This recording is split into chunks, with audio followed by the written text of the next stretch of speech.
out? Absolutely. I play Cheryl Blossom. My brother dies in the first episode. It's kind of like the arc of season 1 is the murder of my brother, and who did it, obviously.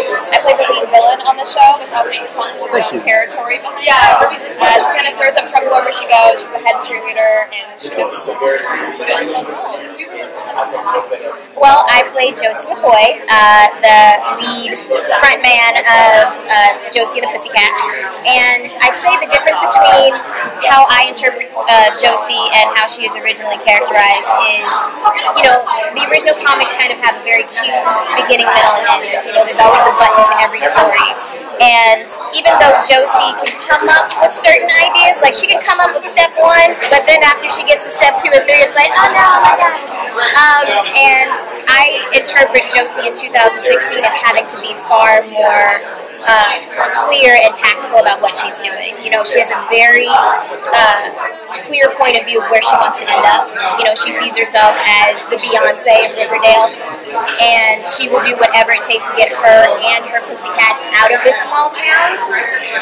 That kind of comes into question when Archie shows up, and he wants to, get some help with that music line, and I'm like, dude, there's only one first place. I don't have room for you. So that creates a conflict, and even just his outer exterior starts to distract some of my Pussycats, and I have to kind of wrangle them in. Another thing that we'll be exploring is kind of the behind the scenes of Josie. What makes her so kind of hard and, such a disciplinarian.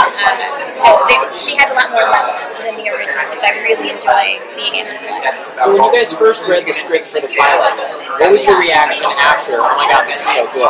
Like, specifically, what were you like, what was your interpretation of this odd story? Well, when I read it, I kept in mind that I was going into Cheryl. So I tried to read it as a hope of Cheryl to kind of get her perspective of the town. I loved her. The minute I read it, I was like, I have to put this part, whatever I can do, I have to have this.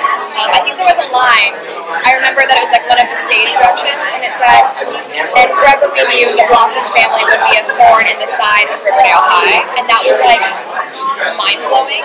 So I just found it something so much fun to explore. It's so creative, it's so different than what you usually get when you get a script. You're like, oh, okay. And so I was like, I have to be in this.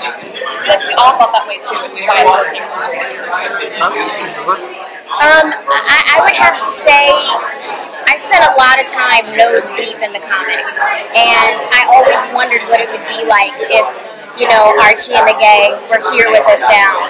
And watching this story unfold and being able to imagine all of these characters that I grew up reading live in this world that we know, all I could think was, oh my god, what's happening next? Like, I can't wait to see what's going to unfold with these people that I've known and loved for so many years. And aside from that, just seeing them step into the costumes and walk through this scene in these worlds that we've created is so mind-blowing.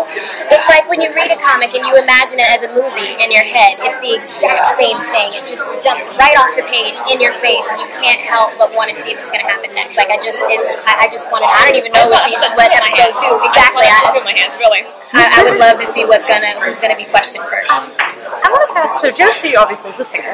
So yes. How is her sound different? How is it more modern? It's more modern. We're still kind of playing with it. We kind of, she has a bit of like a Kesha meets a little bit of Taylor with some Demi in there and some Zhuzh. We're still kind of fleshing it out, but it's very modern and hip. It's got a nice dance feel to it. Josie and the Pussycats like to be that last thing that you remember at the end of the night. Like, you're ready to go home, you're tired, but then that song comes on and it's like, okay, one more. So it's definitely going to be really lively and pumped up, very rockish. Yeah. Now the CW is a home for like great dramas for young adults and things like Arrow, Supernatural, The Flash. So how does it feel like for both of you to be part of this company now, to be part of this umbrella?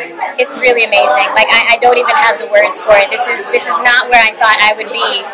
6 months ago, I was answering telephones. I was doing the temp thing. I was auditioning, and to be able to have this be my first platform into television and being a part of such a strong family, such a strong network, and even just our producers. You know, we have. I feel like we're lucky because we're just kind of made to succeed. Like we've already got the show, we've got the title, we've got the cast. Now we just need the time to play. You know what I mean? So it's very surreal. It's so great. The Archie universe has lasted so long. It has been so appealing for 70-odd years. I definitely think it's because it's able to adapt to changing of the times. So we always introduce new universes into the Archie universe. We've got, Predator, we've got Sabrina the Teenage Witch, we've got all of these things that always incorporate back into Archie in the beginning. And now we've got the TV show, and that's like the new age of Archie. And so we're kind of just, we always incorporate new things into the Archie world, and that's why it stayed relevant for so long.